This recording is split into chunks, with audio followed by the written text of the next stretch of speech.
Wesh la mif, j'espère que vous allez bien. Moi aujourd'hui ça va top. Je vous retrouve dans ce temps automnal et pluvieux, donc plein milieu de la saison du Scorpion, pour vous faire une nouvelle vidéo au sujet des archétypes qu'on pourrait rejoindre justement au travail de Carl Jung. Aujourd'hui je vais vous parler de la quête initiatique ou du voyage du héros, ou quête du héros, voyage initiatique, vous l'appelez comme vous voulez, on se comprend, il y a plusieurs manières d'appeler ça. C'est une structure narrative, donc on pourrait dire la colonne vertébrale de plein d'histoires différentes. Donc ça va être un moule pour construire des histoires, cette quête du héros. On la retrouve notamment dans Harry Potter, Matrix, les premiers Star Wars, Le Seigneur des Anneaux, Narnia, j'en sais rien quoi. Vous pouvez faire des centaines d'histoires avec ça. Donc autant fantastique que science-fiction, que même juste des histoires un peu des thrillers psychologiques ou j'en sais rien quoi.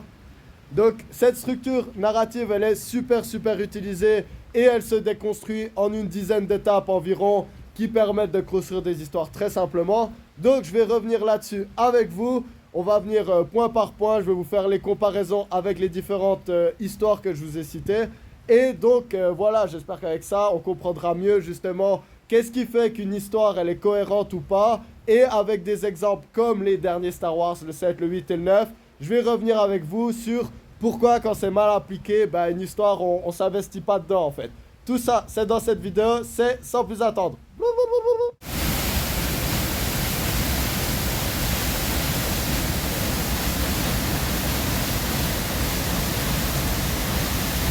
C'est le torrent là-haut. Moi qui voulais aller me baigner bientôt là pour profiter de l'hiver qui arrive, ça va être un peu chaud je pense. Du coup, cette vidéo, elle va être en lien avec la vidéo que je vous mets dans la description, comme je l'ai dit avant, sur le travail de Carl Jung, parce que je vais beaucoup parler d'archétypes en fait. Donc je vais quand même vous faire un petit rappel, un petit résumé de cette vidéo de 40 minutes en quelques secondes, pour que vous compreniez mieux celle-là si vous n'avez pas le temps de regarder l'autre. En gros, un archétype, c'est une sorte d'idée principale qu'on peut se dire qui va se calquer sur beaucoup de situations différentes. Donc par exemple l'archétype du héros, le héros il peut être vraiment différent selon l'histoire, la culture, le fait qu'on soit dans une science-fiction, un monde qui existe, un monde qui n'existe pas. Mais quelle que soit la culture, on peut se retrouver avec un héros. Le héros, typiquement, on pourrait dire que l'archétype du héros, ce qui fait qu'un héros c'est un héros, l'idée de base du héros, c'est que c'est quelqu'un qui va surmonter un danger, qui va surmonter une épreuve, qui va prendre un courage intérieur en fait pour progresser puis pouvoir résoudre un problème qui touche d'autres personnes. Le héros il se sacrifie son confort pour justement aider un problème peut-être de son village, de son peuple, de sa planète ou j'en sais quoi d'autre encore. Sauver tout l'univers des fois. Donc selon l'histoire, si on prend les Marvel ou j'en sais rien quoi, le défi va être super grand, mais il y a des petites histoires, on réalise pas forcément que c'est la quête du héros, parce que c'est une personne entre guillemets ordinaire qui va résoudre un problème qui semble ordinaire, mais on se rend compte que dans la vie en fait, des fois c'est les petits combats qui sont les plus importants et ceux qu'on peut vraiment mener. Même si voir des films avec des héros qui sauvent l'univers, ça peut nous encourager justement à le faire pour nous-mêmes. Mais je vous encourage quand même à aller checker la vidéo que j'ai faite sur les archétypes et Carl Jung pour avoir mon avis un peu plus détaillé de la situation. Donc je vais maintenant revenir sur la dizaine d'étapes qu'il y a dans ce voyage initiatique ou voyage du héros. Donc désolé s'il y a du bruit, je suis à côté d'une autoroute et de chemin de fer, mais voilà, avec la pluie c'est compliqué de trouver un endroit où pour filmer dehors. Mais du coup, on va commencer par la première étape, c'est l'introduction au monde ordinaire. Donc pour moi, le film ou l'histoire qui résume le mieux cette première étape, c'est Le Seigneur des Anneaux.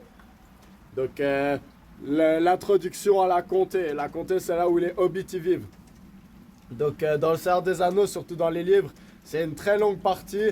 Donc Tolkien, il veut vraiment mettre l'accent sur le fait que les hobbits, ils vivent une vie paisible, avec leurs us et coutumes, qu'ils ont justement, eux, c'est des jardiniers, ils aiment beaucoup manger, ils ont plein de fêtes, ils ont des champs et tout.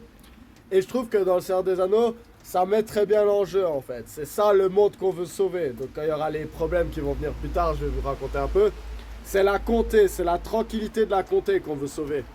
Et dans Le Seigneur des Anneaux, c'est encore plus prononcé que à part les hobbits qui vont partir justement pour leur quête, les autres habitants ne savent même pas en fait qu'il y a un monde à sauver. Cette première quête, donc cette première étape, on va dire de la quête, on la retrouve aussi dans Matrix. Donc c'est là où Neo, lui, par rapport, il aime pas trop le monde ordinaire. Donc c'est un gars qui travaille dans une grande firme et puis en fait il a besoin de se taper à l'aventure. Lui, il aime pas trop le monde dans lequel il vit. En fait, il sent qu'il y a quelque chose d'autre. Et dans Harry Potter, cette étape, elle est un peu scindée en deux en fait. Parce que Harry Potter n'aime pas son monde ordinaire. Donc ça c'est clair, il aime pas vivre avec son oncle et sa tante abusifs. Surtout qu'ils le comprennent pas parce que lui il a les pouvoirs magiques et eux ils comprennent pas. Mais dans Harry Potter c'est un peu double parce qu'on peut le voir après plus tard dans les autres films. Parce qu'il faut savoir que cette histoire, à la fois elle peut se valoir pour toute la série des films, par exemple Harry Potter du 1 au 7. Mais on peut aussi se dire que dans chaque film en fait il y a une petite quête du héros qui se passe. Et du coup, même s'il y a un appel à l'aventure avant ça, dans Harry Potter, l'introduction au monde qu'on veut sauver, en fait, le monde ordinaire, ça va être la vie de Poudlard, par exemple. Donc c'est là où vraiment on va voir qu'il y a déjà ce monde des sorciers, oui, mais il y a une coutume, il y a quelque chose, en fait. Il y a une tradition qu'on a envie de sauver plus tard quand il y aura le méchant qui va venir dans les étapes que je vais vous parler ensuite. Alors, je ne vais pas vous donner des exemples pour chaque histoire, pour chaque point, parce que ça ferait un peu trop long. Et là, je vais vous mélanger le point 2, le point 3 et le point 4 parce que des fois, selon l'histoire, ils arrivent plus ou moins en même temps. Mais ça va être l'appel à l'aventure, la peur de l'inconnu et la rencontre avec le mentor. Donc souvent, ça va être 3 points qui vont être assez mélangés. Donc si je prends l'exemple de Harry Potter, il va rencontrer son mentor quand il arrive à l'école des sorciers. Ça va être évidemment Dumbledore, qui va lui faire un appel à l'aventure en lui expliquant que c'est lui l'élu. Donc lui, il va l'apprendre un peu de gauche à droite en fait, mais il va avoir la confirmation de Dumbledore que c'est l'élu qui doit justement aider à sauver le monde du retour du mal, Voldemort. Et du coup, il va y avoir la peur de l'inconnu pour Harry Potter à ce moment-là. Tout ça arrive un peu en même temps. La peur de l'inconnu, c'est il arrive dans l'école de magie Poudlard et justement, il sait pas, est-ce qu'il a les tripes pour être un magicien ? Tout ce monde, ok, tout le monde lui dit que c'est l'élu, mais lui, il connaît même pas la magie. Comment ça peut être l'élu alors qu'il y en a des, ils ont vécu toute leur vie dans ce monde. C'est un peu les nobles du monde de la magie, lui, il arrive. Et il y a déjà cet appel à l'inconnu, à l'aventure, je veux dire. Dans le cas de Star Wars, c'est un peu pareil. Ça va être justement Luke Skywalker, il va suivre les droïdes qui se sont enfuis. Donc il va partir un peu de ce monde qui lui fait chier. Donc Luke Skywalker, il aimerait être pilote d'avion interspatial, mais voilà, sa vie le prédestine plutôt à être un sorcier. Et du coup, il va rencontrer Obi-Wan Kenobi dans le désert, justement là où les droïdes essaient de fuir, parce qu'ils doivent retrouver Obi-Wan pour lui donner le message de la princesse Leia. Et du coup, l'appel à l'aventure, ça va être qu'Obi-Wan va lui dire « Écoute, on a besoin de donner ces droïdes dans une autre planète, du coup on a besoin de toi. » Ça va être les étapes. Dans Le Seigneur des Anneaux, je vais encore parler de cet exemple-là, ça va être quand Frodon, justement, il est dans la comté, et au moment de l'anniversaire de Bilbo, qui d'ailleurs, petite parenthèse, mais tombe le même jour que lui, les gens ne le savent pas forcément, mais ça c'est bien expliqué dans les livres. Parce que dans les livres, il faut 200 pages au moins avant qu'ils partent à l'aventure. Donc voilà, ceux qui ont lu les livres du Seigneur des Anneaux, vous savez ça. Mais du coup, pour lui, la rencontre du mentor, ça va être quand il va rencontrer Gandalf le magicien et qui va recevoir l'anneau de Bilbo. Et en fait, Gandalf, il va lui dire, après 17 ans de recherche, dans le film, pareil, ça prend 10 secondes, mais en fait, on a l'impression que c'est un voyage d'une semaine ou comme ça, mais en fait, dans les livres, on voit bien que c'est 17 ans où Frodon, il va garder l'anneau chez lui. En fait, au bout d'un moment, il y a le mentor Gandalf qui va venir lui dire « Écoute, cet anneau, il faut le détruire parce que sinon le mal va pouvoir surmonter sur toute la planète. » Et du coup, il se passe quoi? D'ailleurs, je vais dire directement, mais je vais spoiler. Donc voilà, si vous n'avez pas vu Harry Potter, Star Wars sous le Seigneur des Anneaux, désolé, je vais spoiler un peu. Alors, peut-être mettez pause ou je sais pas quoi, mais voilà, j'imagine que c'est important qu'on puisse parler de classiques, autant classiques que ça. Mais du coup, il y aura l'appel à l'aventure de la part de Gandalf et Frodon, bah évidemment, il doute parce qu'il se dit, mais moi, je suis juste un hobbit en fait, c'est mon oncle Bilbo qui était connu pour avoir fait des aventures, mais moi je suis juste un hobbit dans ma vie de tous les jours. Qu'est-ce qu'on veut que je détruise l'anneau du mal en fait parce que Gandalf peut pas le faire. Donc là on aurait l'étape 2, 3 et 4 souvent un peu mélangées. Je rappelle qu'est-ce que c'est l'étape 2, appel à l'aventure. Étape 3, peur de l'inconnu, remise en question de la capacité d'accomplir la quête. Et étape 4, rencontre avec le mentor. Il faut dire que le mentor aussi souvent, il va donner soit un pouvoir à la personne principale, soit une arme magique, ou soit un peu quelque chose de ce style-là en fait. Ensuite, on a l'étape 5. Alors l'étape 5, elle n'est pas obligatoire, mais souvent c'est le cas en fait. Ça va être le point de non-retour. Donc l'exemple typique, ça va être dans Matrix. Pareil, si vous n'avez pas vu Matrix, allez mater Matrix.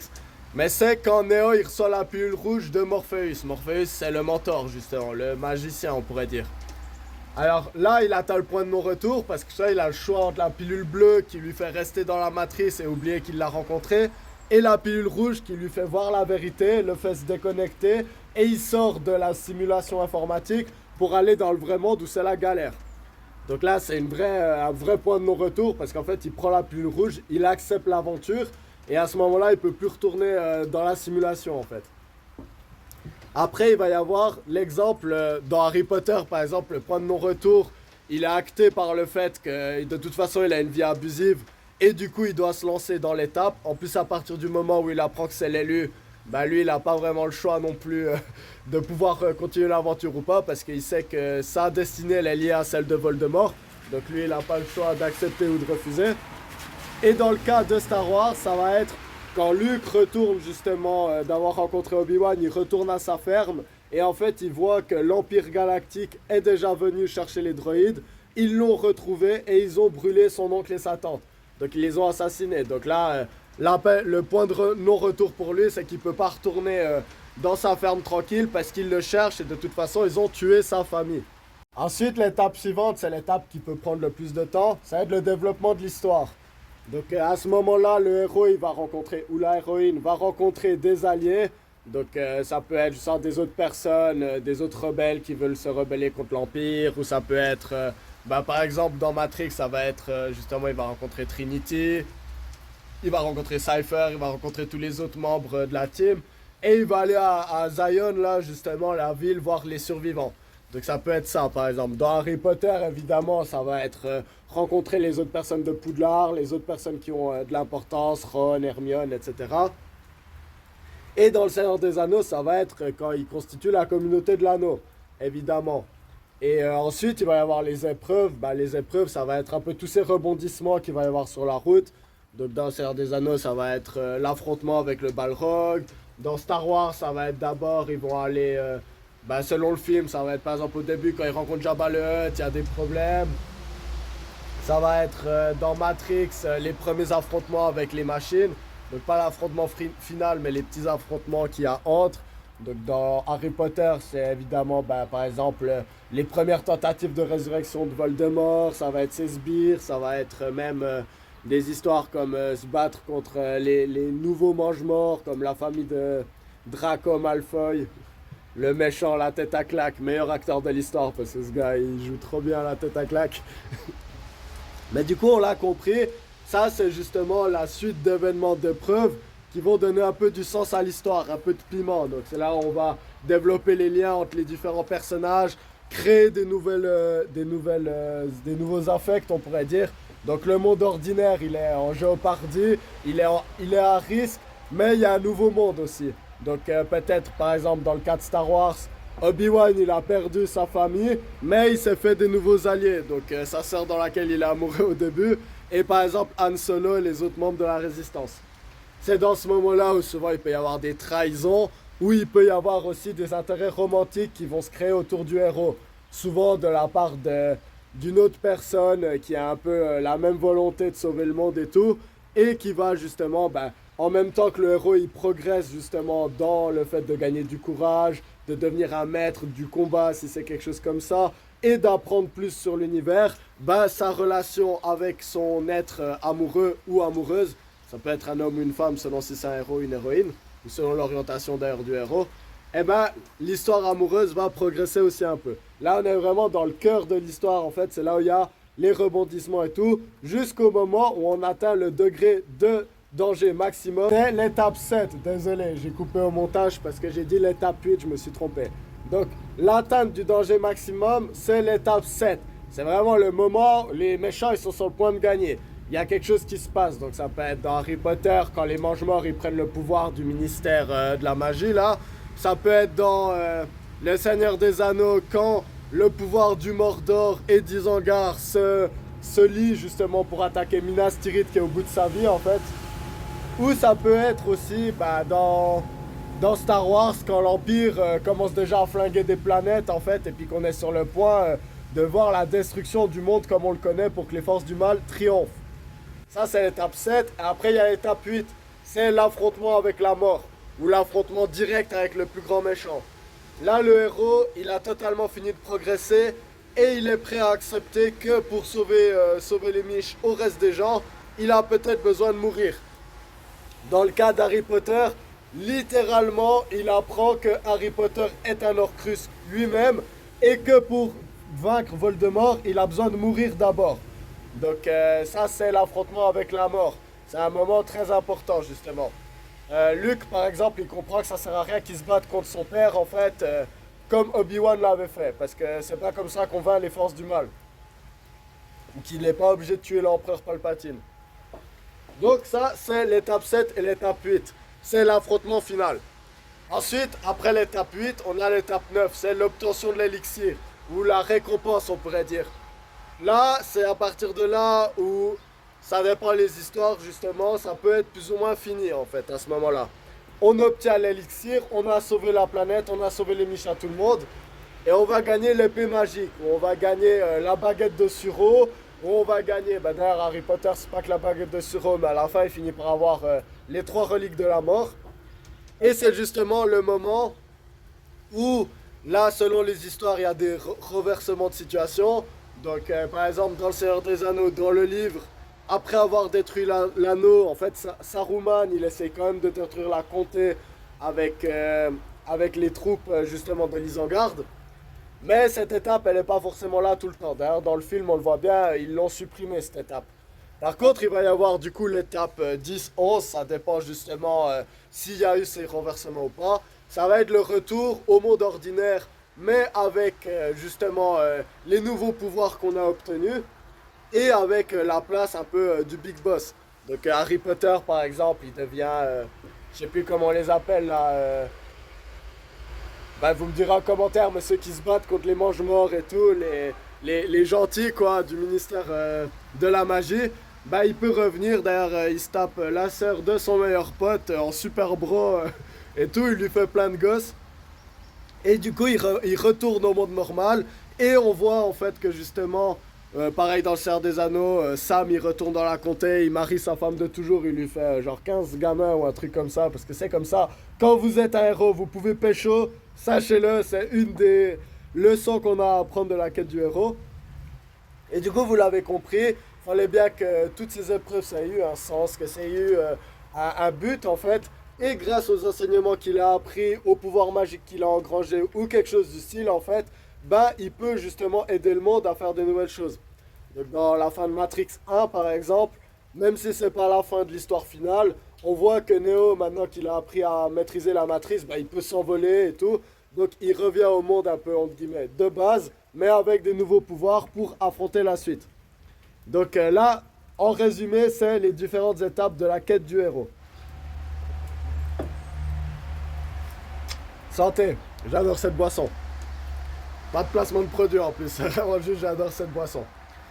Donc, pour revenir sur qu'est-ce qui fait que cette quête initiatique est autant bonne, en fait, il y a plein d'enseignements qu'on peut appliquer à la vie de tous les jours, en fait. On le retrouve même dans la Bible. Abraham, donc dans la Bible chrétienne, juive et musulmane, dans les textes sacrés, Abraham, c'est quelqu'un qui répond à la quête de l'aventure. Donc, il est dans sa tente, comme ça, à 80 piges, et il y a le mentor ultime, le magicien ultime, qui est Dieu. Selon la Bible, en tout cas, c'est le mentor ultime qui vient lui dire: mec, arrête de vivre dans ta tente là, faire je sais pas trop quoi, jouer à la play dans ta tente dans le désert. Sors un peu à l'aventure. Il y a quelque chose, il y a d'autres choses qui t'attendent. Toi, tu dois fonder les religions monothéistes.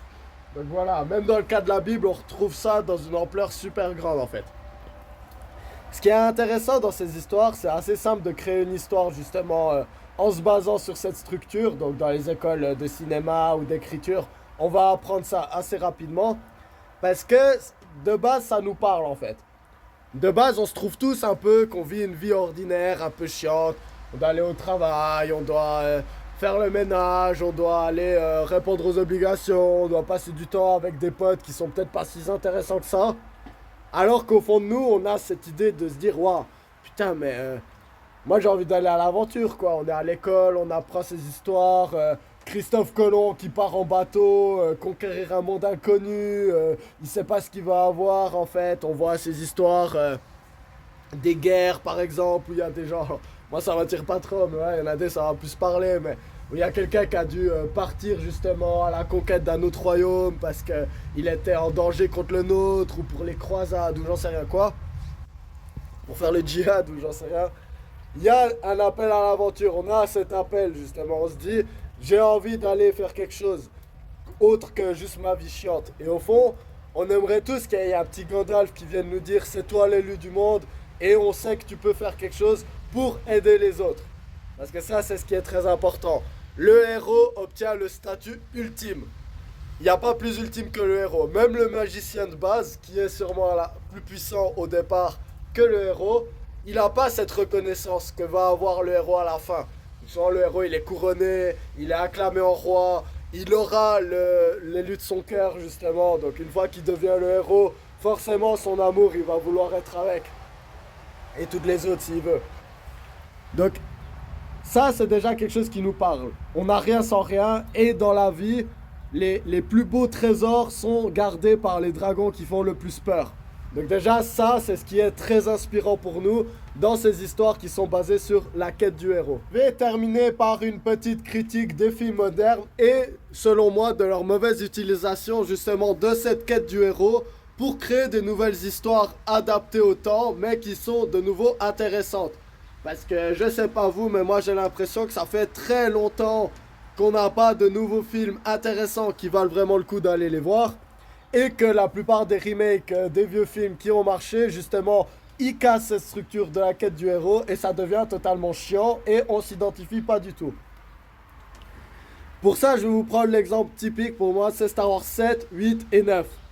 Donc pour moi, c'est l'exemple typique. Pourquoi? Parce que ils ont voulu faire un remake, genre vraiment super proche, ou un reboot, voilà quoi, un nouveau truc, c'est pas vraiment un remake, ils ont voulu refaire le 4, le 5 et le 6 avec des nouveaux personnages et tout. Mais alors que le 4, le 5 et le 6 c'était justement des exemples de la quête du héros bien construite à travers des 3 films mais aussi dans chaque film différent, bah eux ils ont totalement tout loupé et du coup ça donne certains des pires films de l'histoire pour moi. Donc l'argent ceux que j'ai le plus détesté vu que je suis fan de Star Wars et qui m'ont le plus frustré parce que dans chaque film il y a des scènes où j'étais là genre waouh, cette scène elle est incroyable. Si seulement l'histoire elle avait du sens, j'aurais pu vraiment kiffer les effets visuels, le jeu d'acteur, les techniques de combat ou j'en sais rien quoi. Mais l'histoire est tellement à chier que voilà quoi, je peux pas. Moi je cringe trop devant ça.